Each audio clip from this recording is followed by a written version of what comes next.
Welcome to the Salmon Runs YouTube. Enjoy the video. You start by making sure the phone has power and a backup. This prevents data loss if something goes wrong.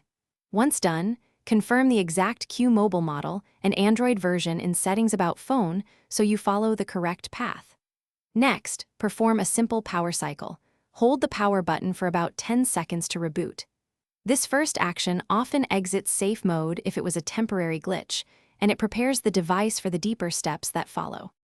Now focus on the likely cause, a misbehaving app. You should boot to normal mode and open Settings Apps and Notifications, then sort by recently installed or suspicious apps. Once you find a suspect, tap to open its info screen and choose Uninstall. If Uninstall is unavailable, use Disable. After removing or disabling offending apps, reboot the phone. This step removes the software triggers that force safe mode, and it narrows down whether if safe mode continues, you move to system-level fixes. Enter recovery mode, power plus volume buttons for your Qmobile, then clear the cache partition to remove corrupted temporary files, reboot to test. If that fails, backup data and perform a factory reset from Settings System Reset options, which fully restores system files. If none of these work, try removing the SIM and SD card, then test. Make sure to contact a service center if hardware faults seem likely.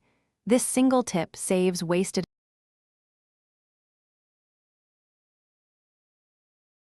Thanks for watching.